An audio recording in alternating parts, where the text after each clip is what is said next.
بسم الله الرحمن الرحيم وبه نستعين الصلاة والسلام على رسوله الكريم محمد وعلى آله وصحبه أجمعين ومن تبعهم بإحسان إلى يوم الدين وبعد. عزیز ساتھیوں، بزرگوں، پیارے بچوں اور میری ماؤں اور بہنوں، القواعد الاربعہ کا یہ 10واں درس ہے جس کے اندر شیخ الاسلام محمد ابن سلیمان التیمی رحمہ اللہ نے اپنی کتاب القواعد الاربعہ کے اندر جو تیسرا قاعدہ بیان کیا ہے اس کی وضاحت کرنے کی میں کوشش کروں گا. اللہ رب العالمین سے دعا ہے کہ اللہ رب العالمین ہمیں ان قواعد کو سمجھنے کی توفیق عطا فرمائے اور ان کے مطابق عملی زندگی گزارنے کی توفیق عطا فرمائے.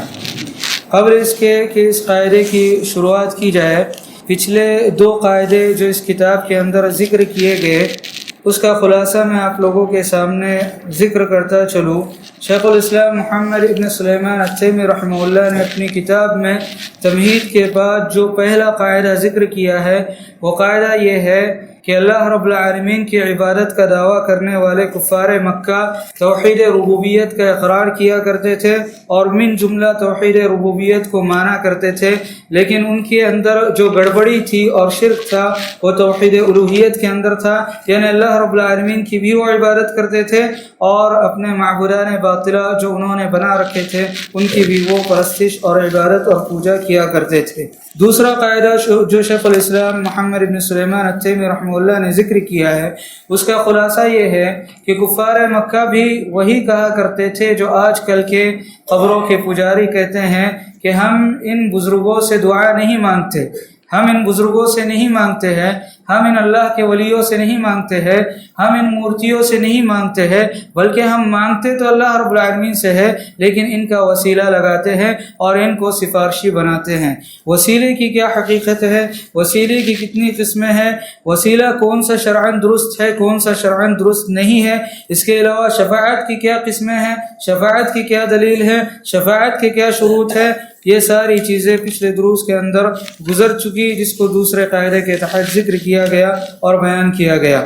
شیخ الاسلام محمد ابن سلیمان التیمی رحمہ اللہ نے تیسرے قاعدے کے اندر جو باتیں ذکر کی ہے ان باتوں کا خلاصہ یہ ہے کہ اللہ کے نبی علیہ السلام کا بعوث اور اللہ کے نبی علیہ السلام کا نزول ایسی قوم کے اندر ہوا جو قوم صرف مورتی کی پوجا نہیں کیا کرتی تھی، بلکہ ان کے اندر ستاروں کی پرستش کرنے والے بھی لوگ موجود تھے، فرشتوں کی پوجا کرنے والے بھی لوگ موجود تھے، درختوں کی پوجا کرنے والے بھی لوگ موجود تھے، سورج اور چاند وغیرہ کی پوجا کرنے والے بھی لوگ موجود تھے، اور ان سارے لوگوں سے اللہ کے نبی علیہ السلام نے قتال کیا اور ان لوگوں کے درمیان فرق نہیں کیا.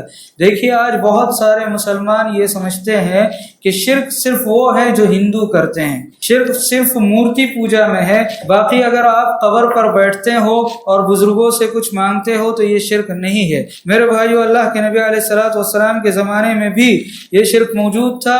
نوح علیہ السلام کی قوم سے یہ شرک آتا چلا آ رہا ہے اور آج تک اس قسم کا شرک اس امت کے اندر بھی رواج پا چکا ہے. تو میرے بھائیو، اللہ کے نبی علیہ السلام نے ان لوگوں کے اندر فرق نہیں کیا اور سارے قبائل سے لڑائی کی. اللہ کے نبی علیہ السلام کو معلوم تھا کہ انبیاء کرام کی پرستش کرنے والے کون لوگ ہیں. اللہ کے نبی علیہ السلام کو معلوم تھا کہ بتوں کی عبادت کرنے والے کون لوگ ہیں.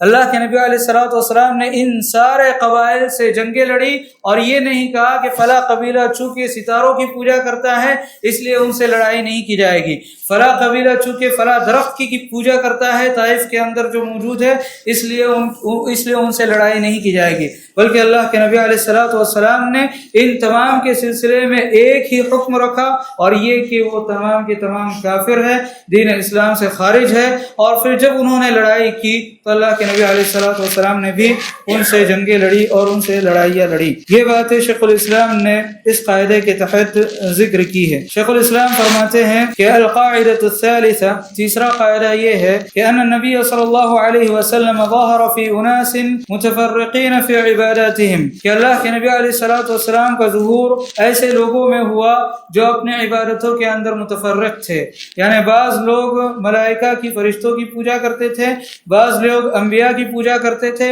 بعض لوگ نیک اور بزرگوں کی پوجا کرتے تھے، بعض لوگ درختوں کی اور بعض لوگ پتھروں کی پوجا کرتے تھے۔ فرماتے ہیں منہم من یعبد الملائکہ، ان میں کچھ لوگ ایسے تھے جو فرشتوں کی پجاری تھے، ومنہم من یعبد الانبیاء والصالحین، اور ان میں کچھ لوگ ایسے بھی تھے جو انبیاء اور صالحین کی پوجا کرتے تھے، ومنہم من یعبد الاشجار والاحجار، اور ان میں کچھ ایسے لوگ بھی تھے جو درختوں کی پوجا کرتے تھے اور پتھروں کی پوجا کرتے تھے، ومنہم من یعبد الشمس والقمر، اور ان میں کچھ لوگ ایسے بھی تھے جو سورج کی پوجا کرتے تھے اور چاند کی پوجا کرتے تھے۔ فرماتے وقاتلہم رسول اللہ صلی اللہ علیہ وسلم ولم یفرق بینہم، اور اللہ کے نبی علیہ الصلوۃ والسلام نے ان تمام لوگوں سے جنگیں لڑی اور ان میں کبھی بھی اللہ کے نبی علیہ الصلوۃ والسلام نے فرق نہیں کیا۔ ہم اور آپ یہ سوچتے ہوگے کہ فرشتوں کی پجاری کیا اس دنیا کے اندر موجود ہے، اسی طرح انبیاء کی پوجا کرنے والے لوگ کیا اس وقت اس دنیا کے اندر موجود ہے، اسی طرح بزرگوں اور اولیاء کی پوجا کرنے والے لوگ، درختوں کی پوجا کرنے والے لوگ، آگ کی، سورج وغیرہ کی پوجا کرنے والے لوگ کیا اس دنیا کے اندر موجود ہے یا ہے کہ اس دنیا کے اندر موجود نہیں ہے۔ علماء کرام نے ذکر کیا ہے کہ عراق کے اندر ایک قوم تھی جس کو صابئہ کہا جاتا تھا۔ صابئہ ان لوگوں کو کہا جاتا تھا جو فرشتوں کے پجاری تھے، جو فرشتوں کی پوجا کیا کرتے تھے، زبور پر ایمان لاتے تھے، زبور پڑھا کرتے تھے، اور یہ قوم یہود اور نصارہ کے بیچ کی قوم تھی۔ قرآن کریم کے اندر ان کا تذکرہ کیا گیا ہے۔ دیکھیے فرشتے اللہ رب العالمین کی نورانی مخلوق ہے، اللہ رب العالمین نے ان کو نور سے پیدا فرمایا ہے، لہٰذا ہم انہیں دیکھ نہیں سکتے۔ فرشتوں کو ہم دنیا میں ان کی اصل صورت میں اور اصل حالت میں نہیں دیکھ سکتے۔ صرف اللہ کے نبی علیہ الصلوۃ والسلام نے حضرت جبریل علیہ الصلوۃ والسلام کو 2 مرتبہ دیکھا ہے، اپنی اصل صورت میں، اپنی اصل حالت میں، اور اللہ کے نبی علیہ الصلوۃ والسلام نے ذکر کیا بعض حدیثوں کے اندر کہ جبریل کے 500 یا 600 پر ہیں۔ اور اللہ رب العالمین نے قرآن کریم کے اندر بھی سورۃ فاطر میں فرشتوں کے تعلق سے ذکر کیا کہ اولی اجنحۃ مثنی وثلاث ورباع، کہ فرشتوں کے پر موجود ہے، فرشتوں کے پر ہیں۔ تو میرے بھائیوں، فرشتے یہ نورانی مخلوق ہے، اللہ رب العالمین نے ان کو نور سے پیدا کیا ہے، یہ اللہ رب العالمین کی مخلوق ہے، ان کو ہم لوگ اس دنیا کے اندر دیکھ نہیں سکتے۔ لیکن اگر فرشتے کسی کی صورت اختیار کر لیں تو ہم ان کو دیکھ سکتے ہیں، جیسا کہ صحابہ کرام رضوان اللہ علیہم اجمعین جبریل علیہ الصلوۃ والسلام کو دیکھا کرتے تھے۔ جبریل علیہ الصلوۃ والسلام اللہ کے نبی علیہ الصلوۃ والسلام کی مجلس میں دحیہ الکلبی رضی اللہ عنہ کی صورت میں آتے۔ دحیہ الکلبی اللہ کے نبی علیہ الصلوۃ والسلام کے ایک صحابی ہے جو بہت خوبصورت تھے، انہی کی شکل میں انہی کی شکل میں حضرت جبریل علیہ الصلوۃ والسلام آیا کرتے تھے۔ فرشتوں کی مختلف اقسام ہے اور فرشتوں کے اندر شہوت نہیں ہوتی ہے، بلکہ اللہ رب العالمین نے ان کو صرف اور صرف اپنی عبادت کے لیے پیدا فرمایا، اور ان کے تعلق سے قرآن کریم کے اندر یہ بات ذکر فرمائی کہ لا یعصون اللہ ما امرهم ویفعلون ما یؤمرون، کہ فرشتے اللہ رب العالمین کے حکم کی کبھی بھی نافرمانی نہیں کرتے ہیں اور جو بھی ان کو حکم دیا جاتا ہے وہ کرتے ہیں۔ فرشتوں کو کیا حکم دیا جاتا ہے؟ بعض فرشتوں کو حکم دیا جاتا ہے کہ وہ موت کو نکالے، وہ زندگی کو نکالے۔ بعض فرشتوں کو حکم دیا گیا ہے کہ وہ عرش کو تھامے رہے۔ بعض فرشتوں کو حکم دیا گیا ہے کہ وہ وحی کا نزول کرے۔ حضرت جبریل علیہ الصلوۃ والسلام وحی لے کر آتے ہیں۔ اسرافیل علیہ الصلوۃ والسلام ایک فرشتے کا نام ہے، ایک فرشتے ہیں جن کو حکم دیا گیا ہے کہ وہ سور کے قریب بیٹھے رہیں اور جیسے ہی قیامت قائم ہوگی وہ سور کے اندر پھونکیں گے۔ سور کیا ہے؟ حدیثوں کا خلاصہ یہ ہے کہ قرن ينفخ فی، ایک سینگ ٹائپ کی کوئی چیز ہے جس کے اندر پھونکا جائے گا، اور جب حضرت اسرافیل علیہ الصلوۃ والسلام اس سور کے اندر پھونکیں گے تو سارے لوگ مر جائیں گے، پھر دوبارہ اس سور کے اندر حضرت اسرافیل علیہ الصلوۃ والسلام پھونکیں گے تو سارے لوگ اٹھ کھڑے ہوں گے، پھر اس کے بعد سارے لوگ محشر کے میدان میں جمع ہو جائیں گے اور سورج 1 میل کے فاصلے پر ہوگا اور لوگ شفاعت کا مطالبہ کریں گے۔ اس کی تفصیل میرے بھائیوں گزر چکی۔ اس کے علاوہ بعض فرشتے ایسے ہیں کہ جن کو ملک الموت کہا جاتا ہے۔ موت کو نکالنے والا ایک فرشتہ ہوتا ہے جس کو ملک الموت کہا جاتا ہے۔ زندگی کو نکالنے والا، روح کو نکالنے والا ایک فرشتہ ہوتا ہے جس کو ملک الموت کہا جاتا ہے، لیکن اس کے ارد گرد بھی اور فرشتے ہوتے ہیں جو اس کی مدد کرتے ہیں۔ اس کے علاوہ بعض فرشتے ایسے ہیں جو انسان کے جسم پر مامور ہے، وہ ہمارے جسم کے اندر موجود ہے، کہاں پر ہے اللہ رب العالمین ہی بہتر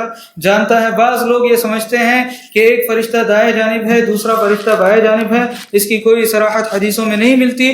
البتہ قرآن کی آیتوں کا اور بعض حدیثوں کا خلاصہ یہ ہے کہ یہ فرشتے موجود ہیں، اور جو بھی ہم بات کرتے ہیں اور جو بھی کام کرتے ہیں، یہ ہر کام کو، ہر عمل کو اور ہر بات کو لکھ رہے ہیں۔ اور اس کے علاوہ بعض فرشتے ایسے ہیں جو قبر کے اندر موجود ہے، جن کو منکر نکیر کہا جاتا ہے۔ قبر کے اندر جو 3 سوالات ہوگے یہ یہی فرشتے کریں گے۔ اس کے علاوہ بعض فرشتے ایک بیت معمور ہے جو آسمان کے اوپر ہے، جس کا وہ حج کرتے ہیں، جس کا وہ طواف کرتے ہیں۔ تقریباً 70,000 سے زائد فرشتے ہر روز بیت معمور کا طواف کرتے ہیں۔ یہ ساری کی ساری میرے بھائیو اللہ رب العالمین کی مخلوق ہے۔ اللہ رب العالمین نے ان کے تعلق سے فرمایا ہے کہ یہ لوگ تھکتے نہیں ہیں، ان لوگوں کو کھانے کی ضرورت نہیں ہوتی ہے، ان لوگوں کو پینے کی ضرورت نہیں ہوتی ہے۔ اس کے علاوہ یہ لوگ کبھی بھی اللہ رب العالمین کی عبادت کرتے کرتے تھکتے نہیں ہیں اور سوتے بھی نہیں ہیں۔ یہ ساری صفات ان کو عطا کرنے والا اللہ رب العالمین ہے۔ فرشتوں کی اتنی بڑی بڑی صفات ہیں،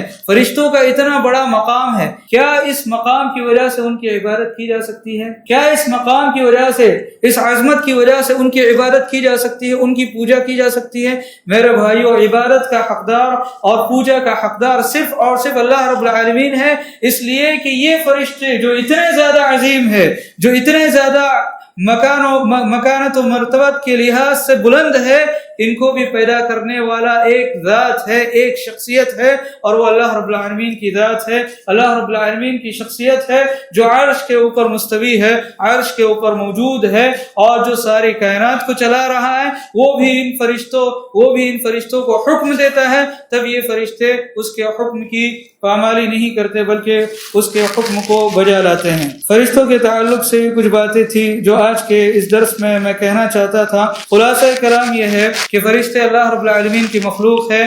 بعض لوگ فرشتوں کی عبادت کرتے ہیں۔ اس وقت بھی ایسے لوگ موجود ہیں جو یہ سمجھتے ہیں کہ ہم انبیاء علیہ السلام کی قوم سے ہمارا تعلق ہے۔ عراق وغیرہ کے اندر یہ قوم موجود ہے جو اس وقت فرشتوں کی عبادت اور ان کی پوجا کرتے ہیں۔ کفار مکہ جو تھے اور قریش جو تھے، وہ فرشتوں کو اللہ رب العالمین کی بیٹیاں کہا کرتے تھے۔ اللہ رب العالمین نے اس بات کا انکار قرآن کریم کے اندر سختی سے کیا ہے، اور اللہ رب العالمین نے اپنے تعلق سے ذکر کیا کہ اللہ الصمد، اللہ رب العالمین بے نیاز ہے، اللہ کو کسی چیز کی ضرورت نہیں ہے۔ اللہ کو نہ بیٹے کی ضرورت ہے، نہ بیٹی کی ضرورت ہے، نہ کھانے کی ضرورت ہے، نہ پینے کی ضرورت ہے، نہ اللہ کو نیند آتی ہے، نہ اللہ رب العالمین کو اونگ آتی ہے۔ اللہ رب العالمین ہر چیز سے بے نیاز ہے۔ اللہ رب العالمین کسی کا محتاج نہیں، ہم اللہ رب العالمین کے محتاج ہے۔ سارے لوگ اللہ رب العالمین کے محتاج ہے۔ لہٰذا وہ شخص یا وہ شخصیت اور وہ ذات جو کسی کی محتاج نہیں ہے، جو ہر چیز سے بے نیاز ہے، اسی کی عبادت کی جائے گی، اس لیے کہ وہی عبادت کا مستحق ہے، وہی عبادت کے لائق ہے۔ اللہ رب العالمین سے دعا ہے کہ اللہ رب العالمین ہمیں ان باتوں کو سمجھنے کی توفیق عطا فرمائے۔